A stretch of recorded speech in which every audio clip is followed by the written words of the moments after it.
Anything you could do, I could do better. I can do anything better than you. No, you can't. Yes, I can. No, you can't. Yes, I can. No, you can't. Yes, I can. Yes, I can. Anything you can be, I can be greater. Sooner or later, I'm greater than you. No, you're not. Yes, I am. No, you're not. Yes, I am. No, you're not. Yes, I am. Yes, I am. I can shoot a partridge with a single cartridge. I can get a sparrow with a bow and arrow. I can live on bread and cheese. And only on that? Yep. So can a rat.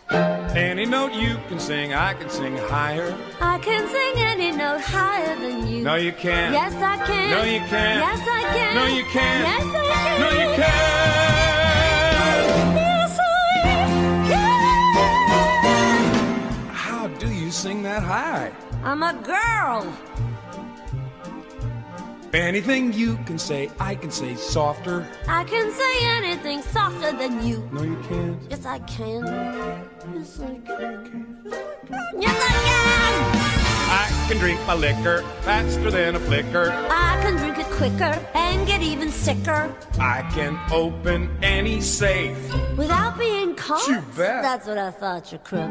Any note you can hold, I can hold longer. I can hold any note longer than you. No, you can't. Yes, I can. No, you can't. Yes, I can. No, you can't. Yes, I can. Yes,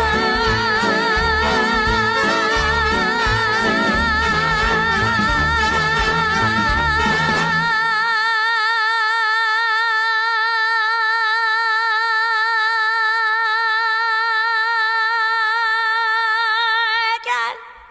Yes, you can. Where you keep all that air? Ugh. Oh. Anything you can say, I can say faster. I can say anything faster than you. No, you can't. Yes, I can. No, you can't. Yes, I can. Yes, I can. Yes, I can. I can jump a hurdle. I can wear a girdle. I can knit a sweater. I can fill it better. I can do most anything. Can you bake a pie? No. Neither can I. Anything you can sing, I can sing sweeter. I can sing anything sweeter than you. No, you can't. Yes, I can. No, you can't. Yes, I can. No, you can't. Yes, I can. No, you Oh, can't. yes, I can. No, you can't. Yes, I can. Yes, No.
To the death. No, to the pain. I don't think I'm quite familiar with that phrase. I'll explain, and I'll use small words to be sure that you understand, you warthog-faced buffoon. Maybe the first time in my life a man has dared insult me. And it won't be the last. Pain means the first thing you will lose is your feet below the ankles. Then your hands at your wrists, followed by your nose. And then my tongue, I suppose. I wasn't finished! The next thing you will lose will be your left eye, followed by your right. And then my ears, I understand. Let's get on with it. Wrong! Your ears you'll keep, and I'll tell you why. So that every shriek of every child seeing your hideousness will be yours to cherish. Every babe that weeps at your approach, every woman that cries out, "Dear God, what is that thing?"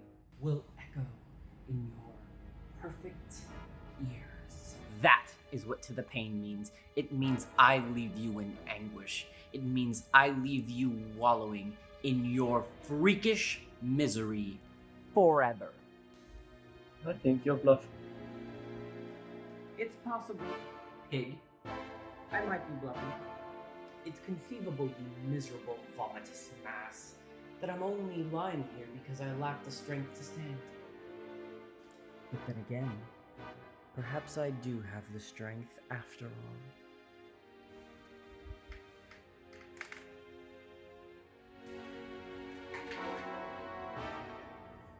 Drop your sword.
Said that you moved on.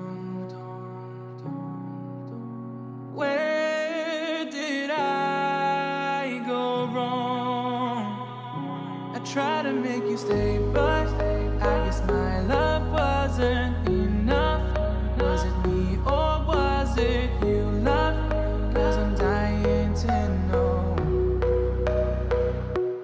Why do you wanna end?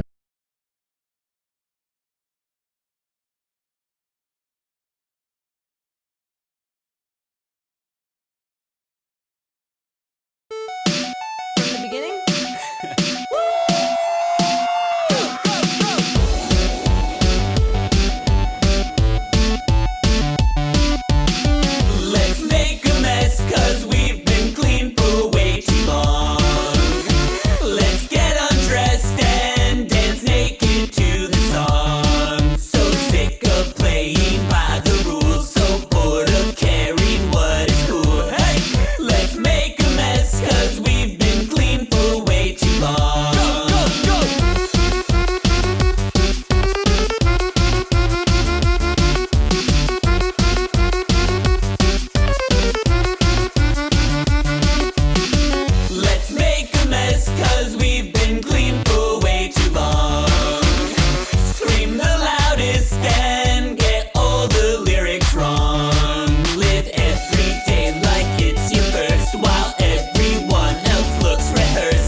Have you heard from the news? Clouds are falling from the sky, and everything that's pink is now blue. Have you heard from my mind? We gotta find a way to cope, or else things might not turn out so fine. And I start to give in to the sin, and I start to realize lullabies, lollipops and cigarettes, bubblegum and fishnets, heroin and sliding doors, medicine all on the floor. Losing innocence is easy, but growing up is hard to face. Give me something to hold on to, or I'll slip right into little space. Remember all the rounds when we sneak out just to have a kiss, but now we need to keep the noise down. Remember sleepy eyes when we see each other every day, but now this is our final goodbye. And I start to give in to the sin, and I start to realize lullabies, lollipops and cigarettes, bubblegum and fishnets, heroin and sliding doors, medicine all on the floor. Losing innocence is easy, but growing up is hard to face. Give me something to hold on to, or I'll slip right into little space. Alphabets and number games, pixie sticks and crack cocaine, TV shows and little cars, bandits and too many scars, Halloween and sippy cups, drinking juice and throwing up, glitter all over your face. Thank God for my little space.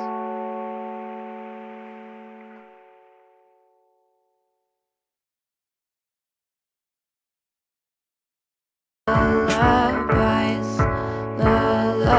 lollipops and cigarettes, bubblegum and fishnets, heroin and sliding doors, medicine all on the floor.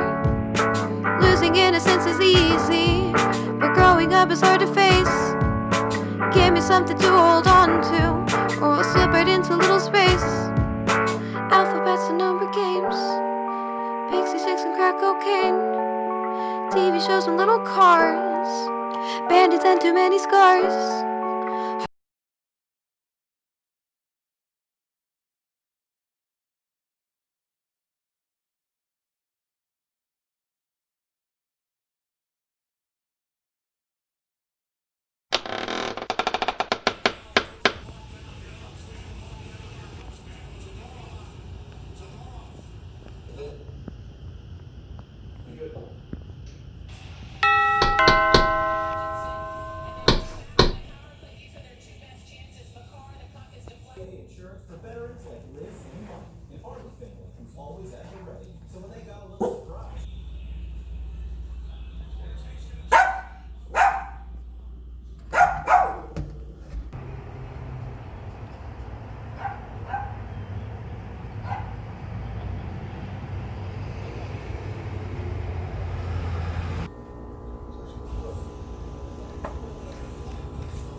That was kind of weird, right?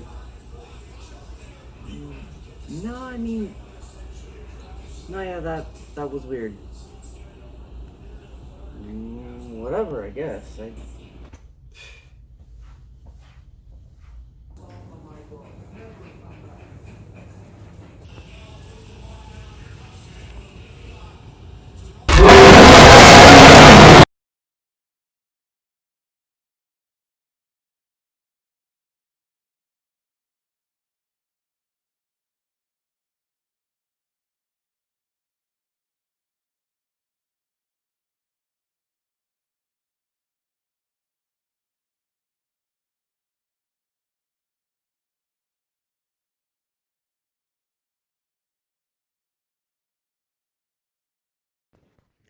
Bye, Mom. I'm going. Have a good day, hon.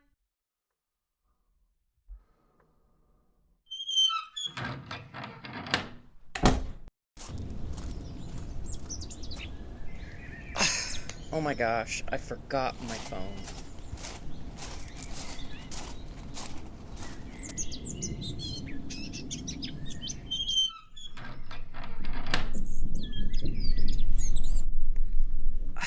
There it is.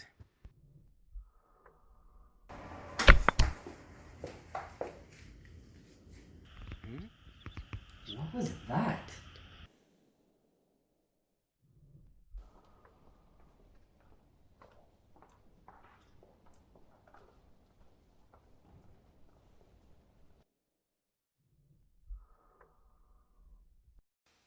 No, don't worry. My husband won't be here at that time. What? Yeah, he won't get home until later. That gives you plenty of time to finish before he gets here. Yes, I'm sure he'll be surprised to see you when he arrives. I don't think he's on to us. I think it'll be fine when he gets in. Okay. What the? Yeah, I'm sure we can make a good time out of it. Yeah. No, I have drinks here. No, you can take a shower in my bathroom. No, you're gonna be tired after doing all that work. Yeah, I'm sure you will. Okay. All right, thank you. Yeah, no, I'll see you this weekend. Okay,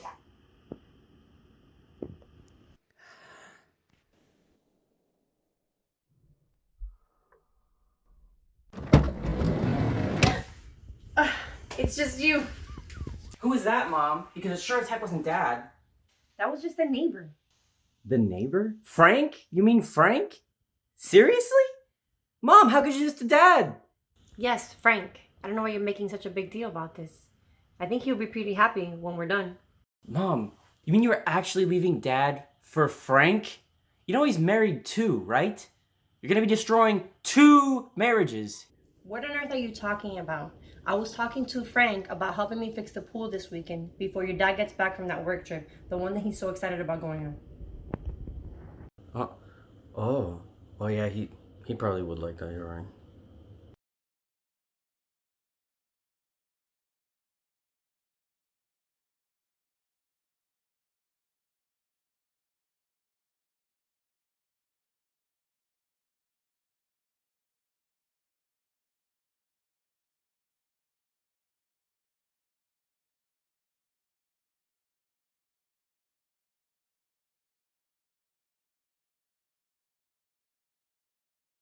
One, two, three, four.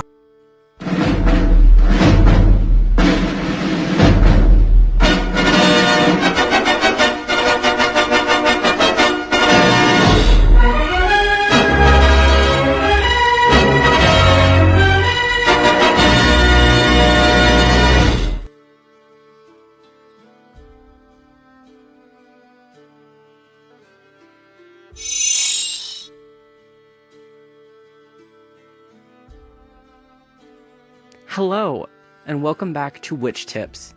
It's good to see you all again. My name is Tori, sign name Tori. Today, we will be discussing what is a witch, a real witch. When you hear the word witch, you probably think of something like this. Ugly, in a pointed hat, and maybe sacrificing virgins while they dance naked under the moonlight. And as funny as that thought is to most witches, it's actually not historically accurate. But I'm not here to give you a history lesson. You can look into that on your own. The truth is that it's not as simple, nor as scary as it sounds. The lessons I'm going to give you actually start with different types of witches. Yes, I said types.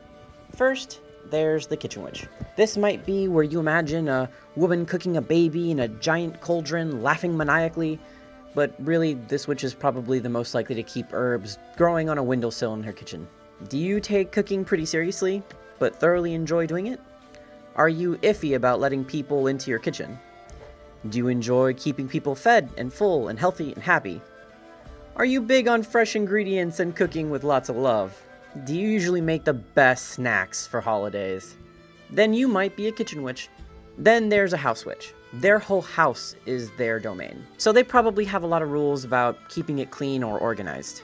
Even if they do a bad job of that though, they probably incorporate spells around the house, trying their best to keep it safe, lighting candles, making sure it smells nice and it's comfortable and well lit.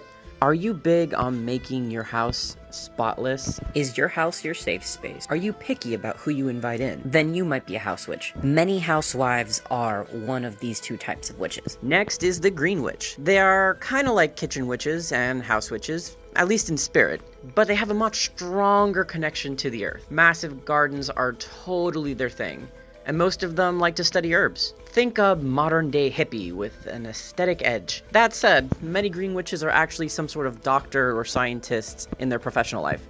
Do you like to go on hikes? Do you hate the city? Do you like growing things? Do you believe in alternative medicine? Then you might be a green witch.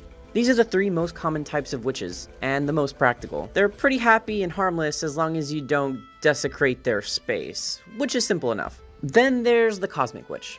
They're exactly what they sound like, really into astrology and space. They like the stars, planetary relations, stones, the moon cycle. They're usually good at reading tarot cards too. Basically, if you're edgy and into zodiac signs and pretty things, this could be you.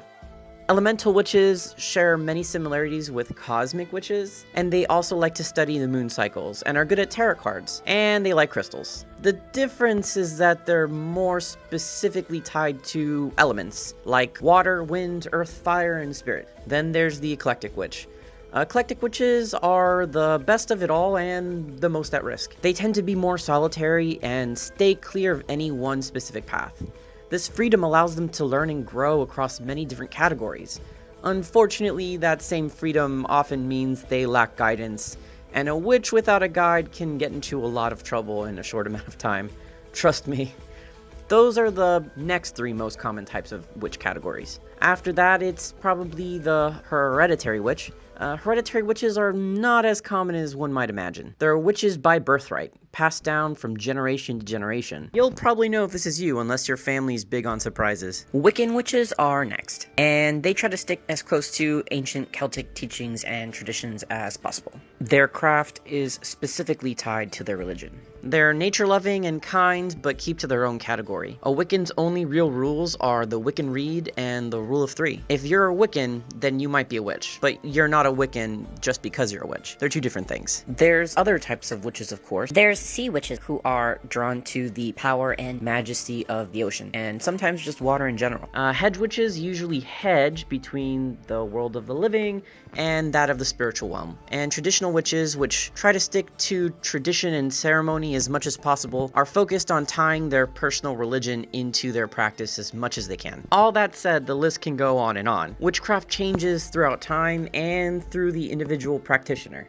You can find an endless list of subtleties between types, and of course this is a very short and general list, and I'm not even going to go into Native American issues, so just know that many witch practices come from Hispanic, African, and Native American practices. One of the more important things to realize is that a lot of people are doing the same things a witch does in their daily life, and the only difference may be intent, which is a big deal to witches. That could include clothes. Sometimes you can get a feeling someone's a witch, or even what type of witch they might be, by what they're wearing. But most of the time, the things a witch might wear are so commonplace in the modern age that a lot of people incorporate it into their aesthetic. Things like feathers, gems, flowers, which tend to be things people incorporate into jewelry, are worn without understanding the significance that they can hold. I'm sorry to tell you that hoodies, shiny necklaces, and floppy black hats are more likely to be a witch aesthetic of today than black cloaks and pointy hats that you're probably envisioning.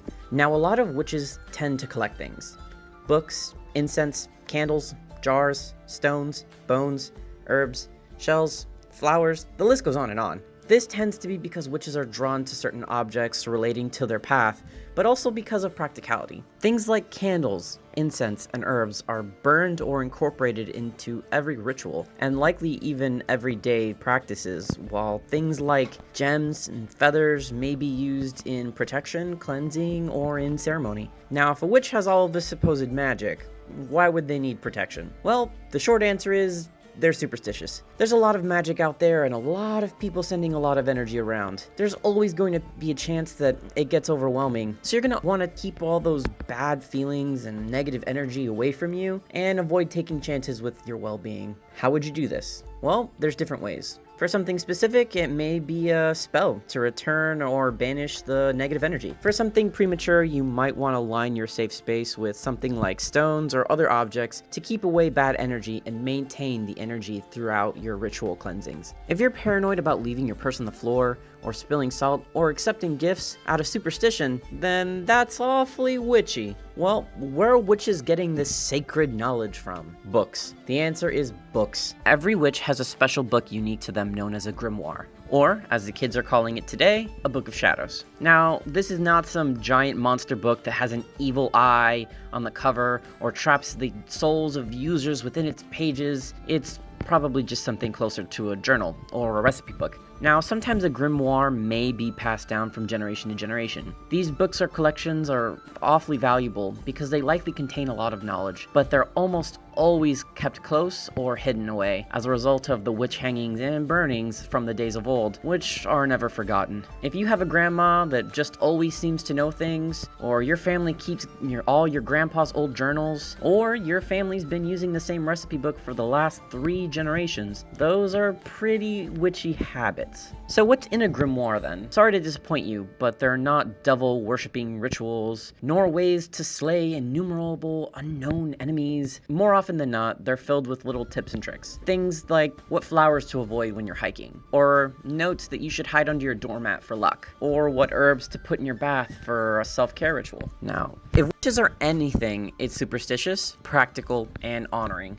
Why honoring? Well, each witch may honor different things in their own way, but witches always follow some sort of code. To a witch, intent is very important, and while doing something with no intent may hold no result, doing something with evil intent may invoke the rule of 3, which means that any evil you send out will be returned threefold. This is why witches do not easily curse others like in all the movies. Any witch would be hesitant to send negativity into the world for fear it come back to haunt them. Intent also binds a person to things because words hold power. So when a witch pledges to do something, they must honor said pledge. Magic can be dangerous, especially when a witch does not truly know what they're doing, and one can never truly be certain, which is why there are codes of conduct and ceremonial rules in place. If you've ever had a grandma tell you to follow religious teachings from a book, or to honor your commitments, and to not wish ill on anyone, this is probably why. The magic is in their bones from days of old, and they can still remember the fragments. Now that we've gone over a very rudimentary list of what witches do, what do you think of them? They're not so scary or evil anymore, I'm sure. But more than that, do any of these things resonate with you at all? Do you like to add rosemary or citrus peels when you cook? Are you obsessed with cleaning your house before guests come over? Do you wear gilded amethyst necklaces or burn scented candles in an oddly particular spot? Is it that you've been practicing witchcraft without realizing it this entire time? Now that's something to think about, isn't it?